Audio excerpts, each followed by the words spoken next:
raising people, I mean, since I opened Good Landing, at least, and I think even before then. So we were finally able to connect, and we were supposed to hang out actually after this, but then I got notified that I have a super important T-ball game to be at the 5:45 start time, and then I've got another son that's got a basketball game at 8:45. So there went my Friday night, but as it is with raising 6 children, that's what we do, and that didn't even begin to touch what we have tomorrow with travel baseball and all of the other things. So as you get your life back, this is what you get to look forward to, and it actually is fun, but it's crazy.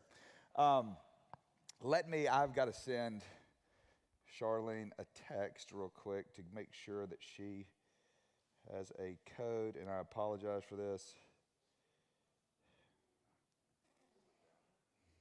Yeah, it'd be like that, man. I don't make that mistake once.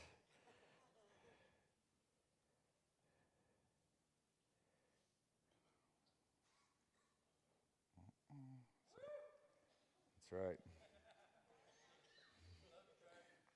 Yeah, sorry about that. I had to make sure I got that. All right, we're getting ready to jump in. It is, if you guys don't know me, my name is Trey Lewis. I'm the founder and CEO of Good Landing Recovery. We started this program about 8.5 years ago. This particular event is to be able to serve you in your journey. It is strategically placed on Friday night because you're getting ready to go into the weekend. So as you see our staff, as you see this production, if you will, this is our best way to be able to serve you. We could do this event on a Tuesday at 9 a.m. We could do this. It pays all the same no matter when we do it. This is not a clinical group. This is not something that you're getting billed for or anything like that. But I understand. I remember at my very first treatment center, I was 18 years old and the weekend was approaching. And I just remember thinking to myself, like, what in the world are we about to do? I mean, staff's about to go. I've been hardwired that this is where we party. This is, just all the things. And as it is in recovery, a Saturday and Sunday would be whenever the wheels would typically come off. And so this is an outpatient setting, in case you don't know. So I'll kind of explain to you a clinical model. Before I do that, I also want to say what's up to Louisville, Kentucky. I got a text over there. They're watching. There's about 55 people in Louisville that are watching right now. So what up, Louisville? Also want to say what's up to Detox and Residential. A dear friend of mine was actually getting ready to go into Detox. He texted me. He was arriving as I was getting ready to walk up here. So just wanted to shout out to our Gainesville crew, all of our staff, our nurses, everybody that's out there supporting that. We love y'all. And to those that are in Detox right now, we know that y'all are in the throes of it. Hopefully they have you where you're not suffering as you're detoxing and coming off of everything. But there is a community of several hundred people that are here that'll be waiting on you to walk this out, okay? So, yeah, tell them what's up. They can hear y'all. Community's everything. That was, an area that was very important in my life. We made sure that it was strong here. I mean, that's what tonight is all about. This is all to pour back into our community to make sure that our DNA stays strong, that we are coming around each other. I mean, that's how community is the vehicle by which we overcome, okay? I want you to understand, you don't have to have, it's not some deep philosophical thing that I really need to explain. All you have to do is watch a couple episodes of Animal Planet, and to understand that the strength of the herd is never what the lion goes to pick off, okay? Like you're never gonna see a Cape buffalo in the middle of the herd and some lion running up in there taking the Cape buffalo out. There's always gonna find the wounded one that's struggling out of any herd for that matter. The strength is in community, right? And so it becomes it behooves us, it becomes to our benefit that we have strong community. And so as we teach these skills, it's one thing to be able to get clean, to be able to overcome drugs, alcohol, whatever your drug of choice is, but then to be able to function in community. Some of y'all are naturally better than that. Some of y'all are nightmares in community. Some of y'all say very inflammatory stuff, okay? What I want to do is teach you a skill set so that you can integrate into community. You know, some of y'all are just rude as hell, okay? And you're so rude, and then you show up and offend everybody, and you're like, oh, I'm just being real. I'm just being real. I'm like, no, you're a jerk. You're rude, and you're not going to have any friends, okay? That may have been cool in the 8th grade when you're the little class bully or whatever, but it's not cool when you're 37, all right? It's not anymore, all right? And so you need community to be able to overcome. I mean, you know, you're going to have a job. You know, you're going to have to integrate with your boss. Probably good idea if you learn how not to go 0 to 100, as cool as Drake may make that seem in his song, in front of his face so that you can maintain that job. Community, relationship.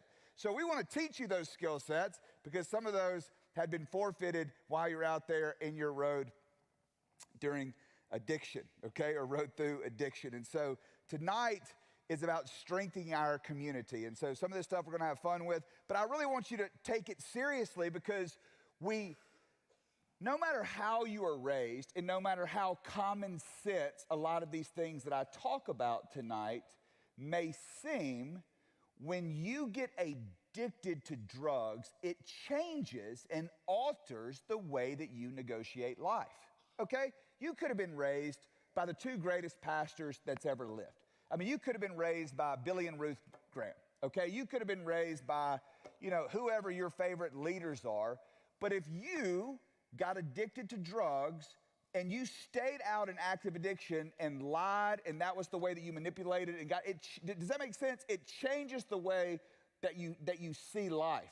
So, for example, I have over 12 years clean right now, all right? If I went back and put dope in this body, I would have to start lying to myself, and I would alter my perception so that I could feel comfortable filling my body full of dope and stealing and doing all the crazy stuff and abandoning my children and abandoning my, you know what I'm saying, work and all that. Does that make sense? I would have to buy into that. It's why sometimes, I mean, some of you have really dealt with real tragedy and real pain, but sometimes I'll be doing an intervention and it'll be like a kid, you're not a kid, okay, young adult. It'll be say a 25-year-old, you know, and I got the parents there, and they're in my office. All right, I used to do these all the time. I'd go to people's houses. I would travel out of state. I would do interventions. And I've got some amazing stories of interventions, by the way. But I'll be sitting in there, and they'll be at odds, okay? And then I got the kid over here being like, you remember that time you cussed me out and you didn't show up to my track meet when I was in the 8th grade? I'm like, would you chill out? And they're like, it's me against the world. I'm like, look, dude, like, let your parents off the hook. You came home high, out of your mind, 400 million times, and if they cussed you out once or twice, like, stop holding them like, you know, that they are the worst person on the planet. I mean, let's not look at all the stuff that you've done. Let's look at the one time whenever you sit them over the edge. Does that make sense? And they'll alter this stuff where it's like, it's me against the world. Like, no. Let me tell you something. The person in the family that's in there fighting for you right now, that's what love looks like. You know what I'm saying? Those are probably the only 2 people on the planet right now that are in that office that are fighting for you to save your life, and you're at odds with them. Like, you think your family just got up this morning and was like, man, you know, Jimmy's really making me so mad out there having all that fun getting high. How can we stop that and get him into treatment so he can get, you know, do you see what I'm saying? You see how crazy that is? They are fighting to save your life, even in their imperfection. They are fighting to try to get you help. They're fighting for you when you would not fight for yourself. And we're showing all our love to our buddies out there that'll give us some dope or go run some scheme or go some scam, whatever it might be, or have our back in a fight. And we'll think that's what friendship is. We'll think that's what's killing you. That might be what feels comfortable because it's giving your flesh what it wants, but in reality, that's what's killing you. And the ones that are standing up and that are in the office and that have called us and got us involved, those are the ones that care about you and love you and want to see you get well. But if we don't have the right perspective, it's like leadership. It's like leadership, right? I went through a bunch of treatment centers, unfortunately. Took me a while to get it right. But there was this common theme that would be with people who were resistant to what's going on, right? You get in a room like this, and you're like, oh man, they're trying to brainwash me. You know, they're trying to control. I'm like, no. Yes, we are. We are trying to wash your brain. You need your brain washed. And a lot of y'all, it's a perspective. If you see me of like, who is this guy yelling at me, lording over me, trying to, no, dude, you realize like you have hired me. You have hired me and this staff to serve you to save your life.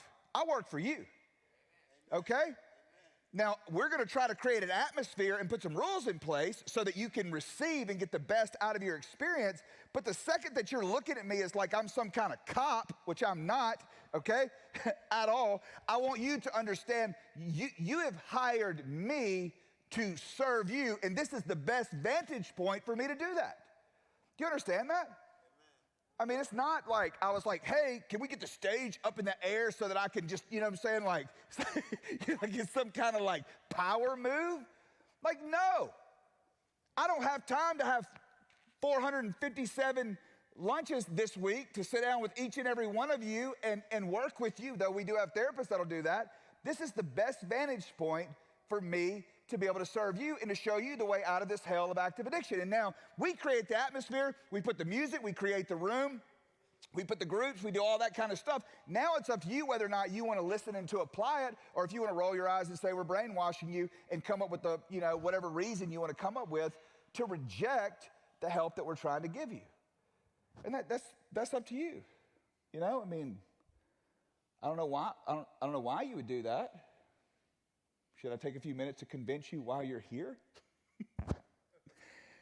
I mean, it's a rehab. You weren't racking up a stack of W's. You know what I'm saying? Like, I mean, we should be the most humble,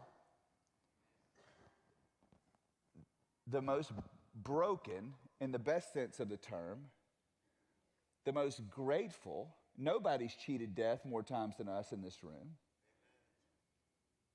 And a place to be able to receive. I mean, if you made it here, like it wasn't a little bit bad. It was freaking hell. I mean, dope's not good to you. By the time you make it here, I mean, the paranoia's kicked in, the shakes, the physical dependency. You know, finances are typically shot.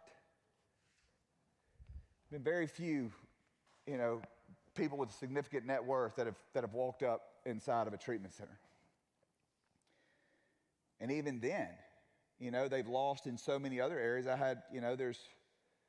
think there's been 3 people that have flown in here on private jets. One of them flew in from Texas. I mean, he came because his daughter had turned 15 years old and his drinking was starting to embarrass her so much because she would see that, embarrass her in front of her friends, that finally whenever he reached out and his friends came there with him, flew in from Texas, and that was the driving factor in his life, that he knew that even have all the money in the world, that if he had no respect from those who should love him the most, like what's it all mean? He could have stayed drunk, could have stayed up in some ivory tower, and not had to deal with any of it, but yet he chose to come and get well because those relationships were so important to him. And so, you know, as we sit here tonight, you know, I'm certainly not here to beat anybody up, but I understand the mindset that kept me sick and that keeps you sick. And I will come after that mindset. I know how to dismantle that mindset. I know how to speak to that mindset. I know how toxic that mindset is because I used to have that mindset. And it's what kept me from getting well the first 10 times that I went through treatment. And so whenever I do sit up here, I'm trying to give you something, and I'm realizing that there is every demographic, there is every walk of life, there's all different types of drugs of choice, but there is a common denominator that we were addicted to something that was burning our lives to the ground. And I want to be able to bring you something that is real and authentic that you can hold on to, and that if you will apply it to your life, that it will translate into success. I want to see you win. I don't want to just see you beat dope. I want to see you become the person that God has called you to be. God has a dream for your life, okay? He has a real dream and he has a real purpose for your life, a real plan for your life, a real call that is on your life. And I want you to find that. I don't want, if you get clean, that's what I'm licensed to do. We are licensed by the Department of Community Health as a SUD or substance use disorder facility, okay? I was gonna explain that to you earlier. Detox and Res, it's out in Gainesville. That is a static location. That is where you are medically supervised 24/7 as you detox off of drugs and alcohol. And then you transition to this place, which is PHP, IOP, and OP with housing. So this is outpatient. So by now that you have been given a skill set that you should be able to deploy and that you should be able to exercise so that you can stay clean in the real world, okay? Sober living is just the new word for halfway house. You're halfway there, okay? And so you've got a little bit of structure that we put in place with drug testing, with accountability to watch you. But at the end of the day, we're not even required to do any of that. At this level of care right here, that you should be able to deploy those skills that you have learned and not go across the street and make a dumb decision, okay? So that's where we are. And then Friday night is us just saying, hey, we want to get in front of you as you transition into the weekend. Some of y'all are getting ready to go on passes. I see a lot of families that are here tonight to be able to celebrate. I think we have 49 graduates tonight, or maybe even more. Is it 49?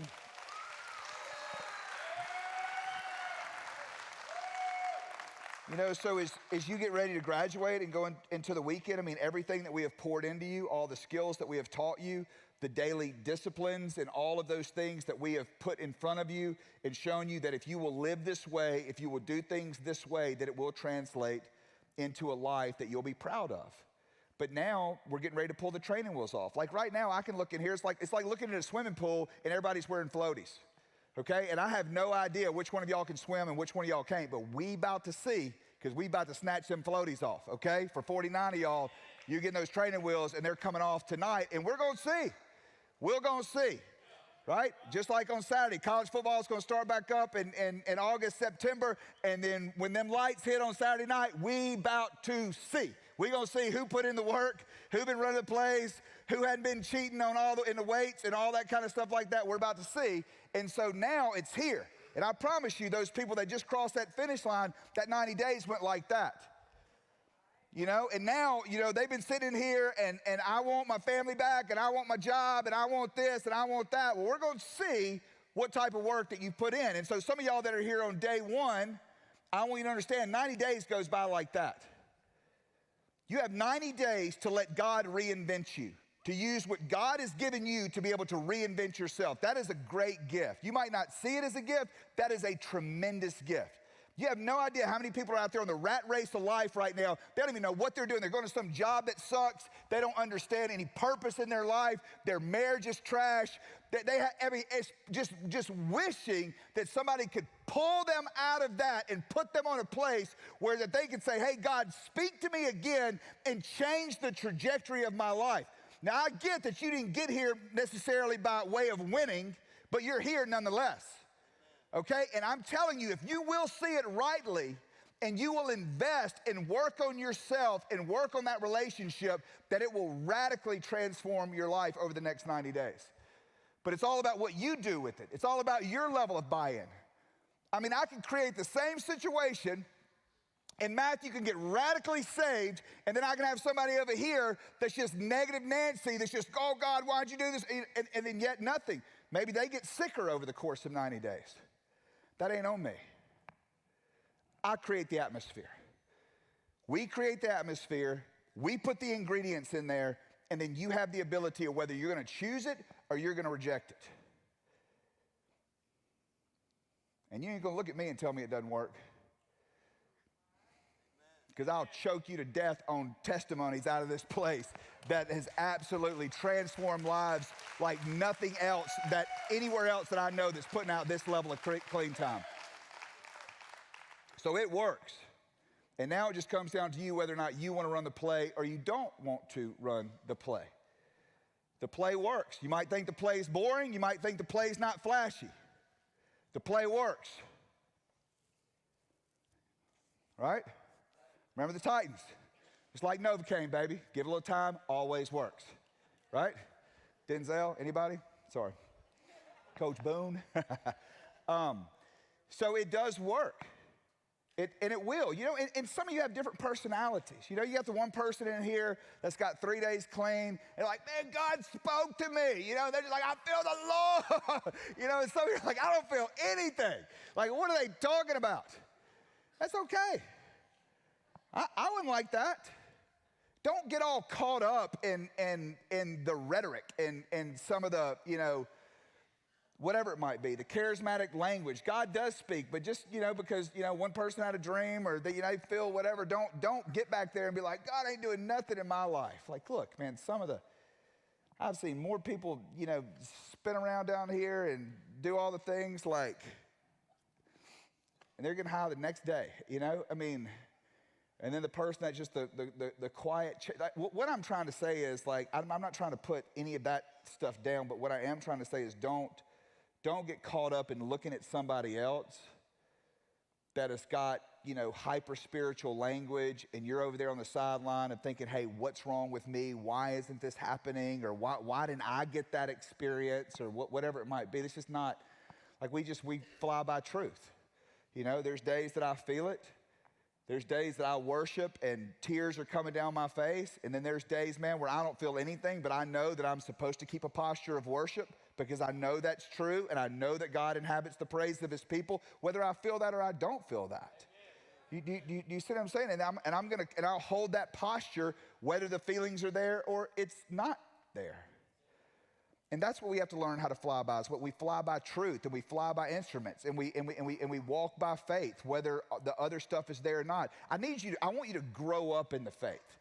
You know, it is precious whenever, you know, somebody, you know, I hit on some verse tonight or something, and you're like, oh my gosh, like this morning, that was the meditation, and then you hit it tonight, like I know God's real, and I'm like, and that is awesome. That is like a God wink, you know? But at the same time, like, you know, playing Bible roulette is not like the most advanced spiritual way. Like, you know, I'm not sitting over there being like, you know, like just, you know, trying to put my finger down on some verse or whatever. Like, I don't know, God might speak like that and do some things like that, and you know, occasionally, but like, that's not the maturity of the walk. Do you see? I mean, I want you so solid that no matter what happens, whether the dope dealer calls you, you know, whether you get invited out by your best friends to go to the bar, whether you had a bad day or you had a great day. Like, you're solid, you're steady, you know your identity, you know who you are, you know what God has called you to do. You're going to be immovable in that. If the pastor, you know, gets high and gets caught with some hookers, okay, well, Jesus didn't. I mean, I'm serious. You know what I'm saying? Like, don't get all crazy and act like this thing ain't, you know, like, you know, that you're not going to be, you're going to see some stuff, okay? Church people ain't perfect. All right, so don't get all caught up and thinking like, you know, that this thing isn't going to get sideways at different times. But what you've got to do is develop something so like, I have sat with the biggest names around. I have sat with the guy that has led the most stadium crusades. I have sat with some of the, and I'm just telling you, they're just people. And they're just people that can really just blow it. All right? And so I don't want you getting mesmerized like by some stupid stage or something like that and just thinking that it's different. Like, you need something that is authentic and real in God, and that nothing, that no matter what, I mean, what if I went and blew it? You know what I'm saying? I know there's accountability and there comes with a pressure of being a leader, but at the same time, I want to be like, dude, I don't care if Trey walks out the door with, you know what I'm saying, with some dope or whatever it is, like, I'm locked in. Who's up next? Like, I'm going to be immovable. That's what you want. I don't want to point people to me. I don't want to point people to Good Landing. I want to point people to Jesus, and I want you to have a relationship with that, because that's what's going to hold you up. I don't know about the rest of the stuff and what they're going to do. And that's what you got to find, because that's what's going to save you when you get here. Yeah, do I want you to have the Good Landing sweatshirt? Do I want you to have a great time? Do I want you to like me? Yeah, kind of, whatever. But at the same time, I want you to have something real so that if it burns down, because I don't care what you do. You know, people coming in here, like, when people are lying to me and I'm talking to somebody and saying like, hey, you know, where were you or what'd you do or whatever, and I know they're lying to me. I'm like, look, big dog, you telling the truth is not for me. We're going to be here no matter what. If you trick me and get to the finish line and then graduate and you somehow, you know, went and bought the Whizzinator and beat my drug test, you know what I'm saying, and spent $80 to beat my drug test, you know, and you're just that good, you know, or you paid off one of my texts or something, okay. Like, you're going to pay the price for that, not me. You're going to be the one being there on the front page, you know what I'm saying, getting indicted on whatever. Because you fooled me. Telling the truth is for you, not for me. That's why it becomes so critical that you tell the truth and do the right thing and set yourself up to be able to get this. Don't try to cheat the system. Get what you came for.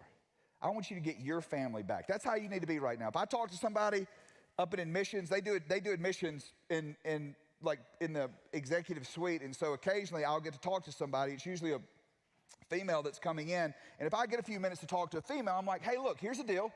You're about to come into a treatment center, and I'm saying probably 95% of the people in here are for real, all right? And you got to make a decision right now on day 0 about what you're trying to accomplish here. Are you entering a social club? Are you trying to see, you know, how cool you can be, how many friends you can get? Are you here to get your family back? Are you here to get sober? Are you here to get a life that you're going to be proud of? Are you here so that you can buy a house one day? Are you here so that you can be the man that your kids need to see? Amen. Is that why we're here? Or are we just in here on a popularity contest, you know, so that Billy Bob and Leroy, you know, think that we used to sell dope back in 06? I mean, seriously, like that is literally the posturing and just how crazy that this thing can be at times whenever we it's just posturing. It's just pretending. And I get, man, everybody has like, and it's not specific to addicts. Like I get when you're walking in somewhere new, you feel intimidated. You want to be accepted. There's going to be some of that social pressure. You know, all of us have been getting high. We're in rehab. Those are things that would just be kind of the natural thing to connect over. But you have to make up your mind why you are here. Why you're here, what you're trying to get. Do you know how many people that I hang out with? I went through 10 treatment centers. Not proud of that, parents, by the way, okay? Should have got on the first one. I struggled. We're better than those treatment centers, by the way, okay? You have to figure out right now, I don't hang out with anybody from those treatment centers. I want y'all to have some connections. I want you to have some friends. I don't talk to anybody from those 10 treatment centers. I'm not buddies with any of them, I don't think. None of them.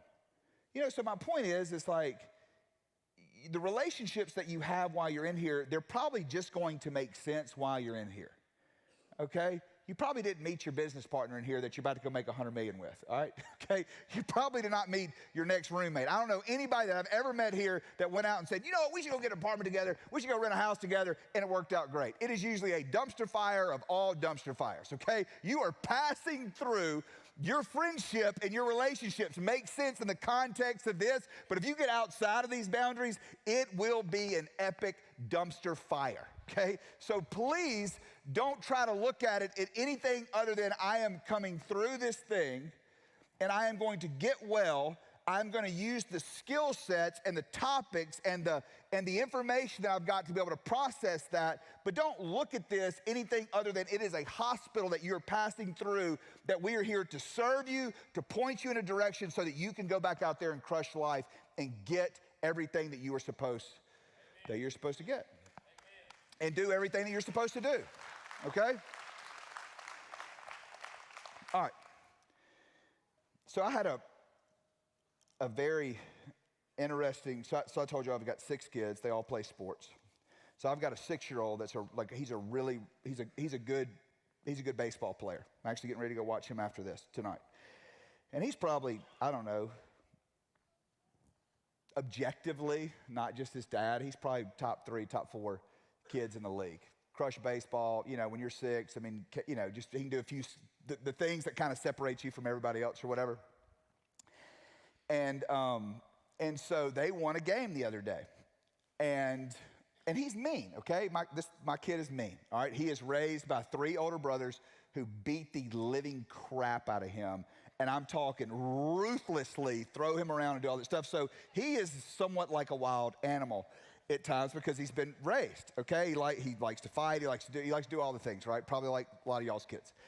And after the game, and I'm not proud of this, he went and got in the handshake line, right? So you shake hands with the other team, and he held up the loser sign to the other team, okay? And it frustrated the other team, and I would have been frustrated too, okay? One of them was his buddies from his basketball team, and he holds up the loser sign and whatever. And I'm talking, these parents were livid, okay? So I didn't see it. I knew, his name's Cross, by the way, and so Cross, the head coach comes to me, tells me about it. I'm like, yeah, I'm going to deal with this. We'll take care of that. And while I'm talking to him, a dad from the other team comes up, right? He's kind of big guy. He comes up and he's frustrated about it. He did this, and he spit, or whatever it was. And I appreciated that because I could tell by the heat from the other dad that I needed to deal with this thing, and I needed to deal with it, swiftly and to be tough on Cross. And by the end of it, he's like, because if my kid would have gone ham on then he's talking about like his kid beating up my kid. I'm like, bro, you don't even know. You clearly don't know who you're talking to right now. So I listened, and I did not respond to that. And then another coach came up, and he said something, and whatever. Okay, so I went home, and Cross, we disciplined at my house. Cross got spanked, and he didn't get any privileges that night, and it was a rough night for him, okay? And then I reached out to the dad to let him know that I wanted to bring Cross over to apologize to his son and anybody else for that matter that he did that to, and it was going to be important. I was going to make an effort on the next day to go and find them to make sure that he could make that right, because that's a big deal, right? And so, and then the dad didn't respond, so I went ahead and had Cross make some videos apologizing to send over to the dad, all right? So send those over. The dad finally responds. It's kind of a weird response. And then I also got with the coaches, because not only did I want Cross to hear it from me, I also want him to hear it from the coaches, and then the coaches made him go run 20 hill sprints over there, and he's 6, right? I mean, he's smoking him at 6 years old to run these 20 hill sprints, and then I let his private coach know, so that everybody is on a united front, right? You know what this is? It's called an intervention, all right? This is what a lot of your families did to you. Everybody gets on a united front and says, we don't like the behavior, and so we intervene, and everybody holds them accountable. So that's what we're doing to Cross. Well, then the next day, Cross and his mom are at Buford, and Cross sees the kid. Holly says, go over there, give the kid, give him a hug, tell him you're sorry, whatever. He goes over to the kid, says, I'm sorry. And the mom grabs her kid and says, you're not going to talk to him. He whatever, held up the L sign or whatever, and pulls her kid away. And then my kid, is crying and kind of feeling the shame of that stuff, right? Trying to go over there and make it right. So what ended up happening is that all of these kind of emotions sort of welled up in me. It's because I am not excusing, like, what my kid did was wrong, but as a dad, I want to fight for my kid, okay? He's 6, all right? You know what I'm saying? Like, we've all made mistakes in here. Did any of y'all ever raise your hands one day and say, I want to be a drug addict? Did you ever answer that altar call? It said, I cannot wait to burn my life to the ground. Okay, so I want you to understand that the condition of becoming a drug addict, that if you were anything like me, you were on a crusade just to feel normal. The first time I ever drank, it cured my anxiety. I didn't wake up one day and just be like, you know what? Mom really just ticks me off. Like, I can't wait. I'm going to make her life a living hell. I didn't do that. I literally just wanted to feel normal. That was it. I wanted to be normal, but in my pursuit of going after that, I became a drug addict, and then I did all types of offensive things. And as I was getting this revelation, about my kid and about feeling the shame and the rejection because there were these other parents were saying like, oh, he needs to be kicked out of the league and he needs to be, I'm like, what? I'm like, he's 6, for God's sakes. Like, this is where we're teaching these skills. But the parallel is so often we see God because God, you understand what Jesus came to do? He came to reveal the Father. All right? Do y'all want to know what the greatest story that's ever been told? Does anybody know what that is as it relates to the Bible? What's the greatest story that's ever been told?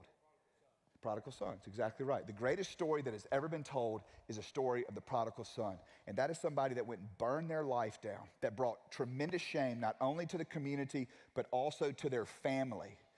And that how the father started to get word that he thought his son was coming back home, but eventually the son comes back home, and you guys know the story. The father runs to the son, runs in an undignified way. You're saying, like, what's the big deal for a Jewish man to run after his son like that at that day and time was completely undignified. It was something that would not have happened, but the father wanted to get there to cover his son, to cover that shame.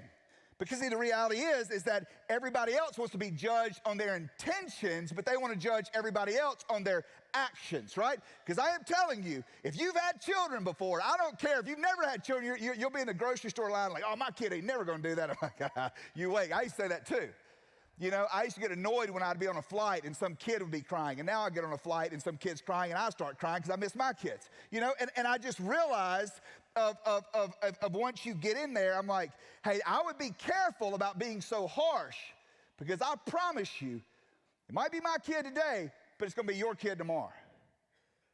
And it's going to be tough, and it's going to be stuff that you're going to end up having to deal with and all that. So my point is as a dad, that I know I am not excusing, but I want to cover my son. I know that my son is a good kid. I know that my son has great potential. I know that my son, and I want you to understand in that same revelation tonight as you sit here and you wonder, man, in my failure, like what does my dad really feel like? I promise you, he wants to cover you. He wants you to know that he is there for you and that you don't need to feel that shame. And no matter how many times that you have burned it down, that he is there with you in that fire. And if you will allow him, he's going to restore your life and raise you up and use you in ways that's going to offend people. Because grace is that good, and grace really is that amazing. And I want y'all to understand that. Last week I believe we talked about John 8. And that's where the adulteress faces the light of the world. The woman caught in the very act of adultery, and Jesus stands with her in that place. The great privilege to be able to stand with somebody in their failure and to be able to cover them. You who are without sin, cast the first stone. That's an amazing thing whenever you understand how holy and how perfect God is, and how harsh and how ruthless society can be at times. And I know the thing is that we want to lash out and that we want to get so frustrated. But in this season, if you will allow God to heal you, you will allow him to develop you, that he's the one that's going to exalt you in due time. It's our job to humble ourselves under the mighty hand of God, and that in due time he will exalt. When I look back on my life, when I get in trouble, is when I do the exalting and I ask God to do the humbling. I know you have plans. I know there are a bunch of go-getters in this room. I know there are a bunch of people that can go and take the mountain.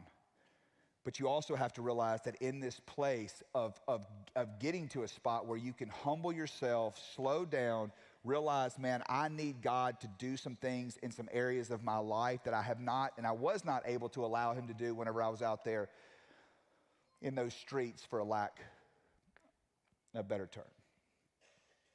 But if you will slow down, humble yourself under God's mighty hand and let him exalt you in due time, that you will find yourself in a much, much better place.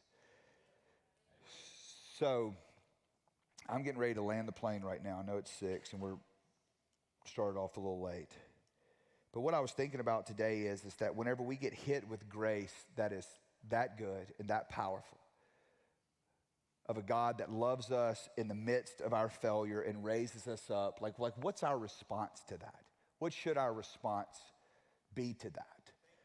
You know, yes, it's gratitude. It's just overwhelming gratitude as we stand in the awe of a loving God that would look on a room like this, that society for many of us would say, hey, we're a bunch of throwaways. We're not even worthy to breathe the same air as them. And that God would look and say, man, I'll raise you up and I'm going to do something amazing with your life. That's what he wants to do. He is committed to that mission and seeing that walked out in each and every one of our lives that are in this room right here, okay? But I also want to be able to give you some tangible steps as you leave here. And one of those is going to be, I want to make sure that you understand that in your relationship with God to take that seriously while you're here. Okay, I pray with my kids whenever they're with me. It used to be a nightly thing that we did every single night. And when I hear them, you know, they've got a few things, you know, dear God, help me, you know, be with Dad's company, be with this, be with that. And they're running through. I'm like, hey, hold up, stop. This is not a religious exercise. You know, and I want you to think about that whenever you are praying. Make sure that you're connecting with God. Make sure that it's authentic, right? I mean, if somebody's coming up to me like, hey, how you doing? You know, you feel that. You know what I'm saying? Like, I'm like, what are you talking to me like you're some stinking celebrity? Like, can you just, you know, like some eye contact? People can tell if you care about them. So whenever you are praying and you want the benefits of that and you want to see God, like, dude, slow down and connect.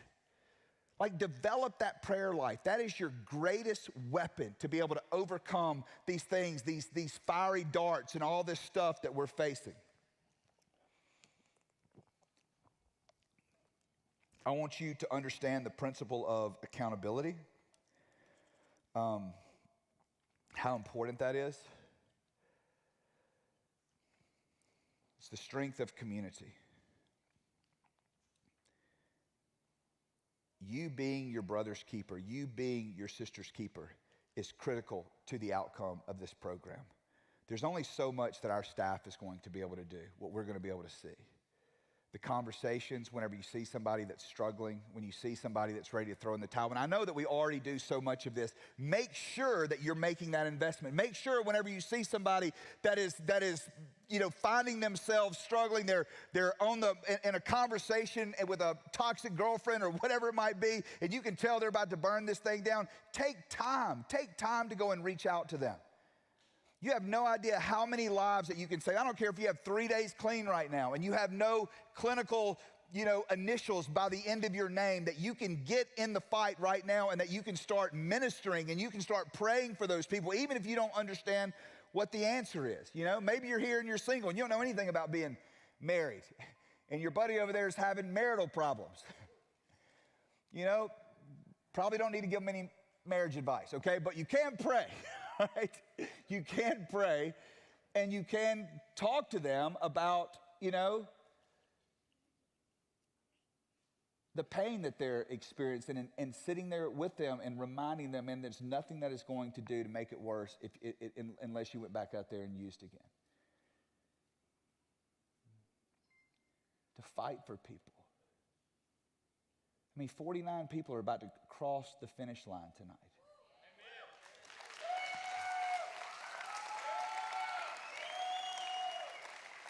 You know, we've had, I think, 36 days in a row now on the female program of not one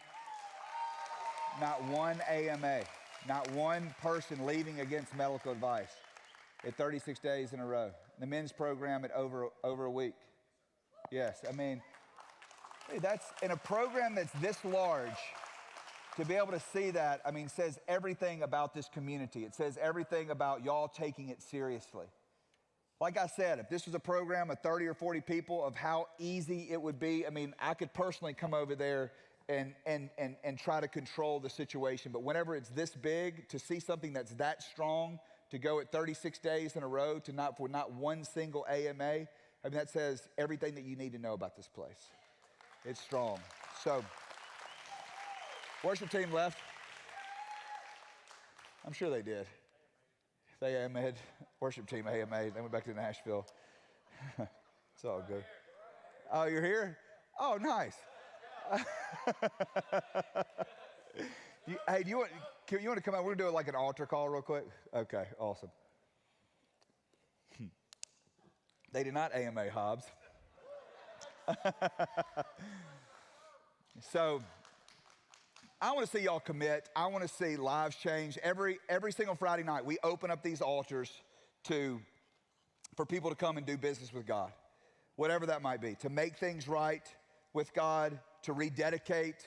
You need God to bless you in your family. You need God to bless you in your finances. I mean, you just need God to move in your life. I just want you to know there's no reason too small. It doesn't have to be some grandiose thing, but if it is, and you need God to heal whatever it is, there's just something powerful about the altar. And every Friday night, we are committed to keeping that open. So the altars are open.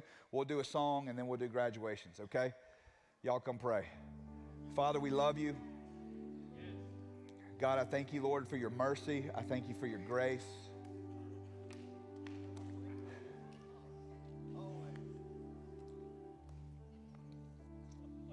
God, I thank you for all that you're doing.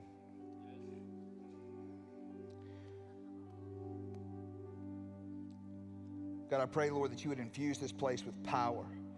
God, I pray, Lord, that you would give us eyes to see, God, that you would give us ears to hear, Lord, that we would know you and that we would love you, Lord. God, I pray you would search us and know us and find that there any way that does not please you in us, God, that you would show us the way out, God, that you would give us grace to repent and to turn from it. God, we need you, Lord. We want to be the people that you have called us to be. God, thank you for this program.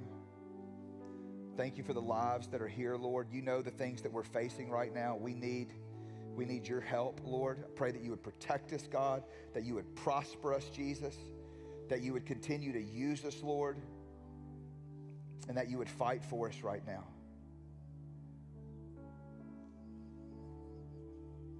King Jesus, we love you, Lord.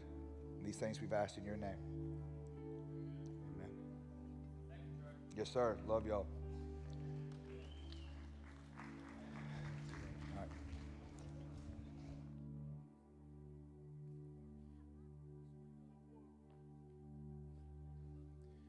Thank you, Trey. Thank you for those words of encouragement and inspiration. Always has a way to put it that we can understand and we relate to. Amen. Speaks our language. And we are on a good streak in the program right now, even though we're facing some tough times overall as a program. I just want to thank all of you guys, that were part of the process today. Just your patience and your encouragement and just your understanding during this time of transition for some of you.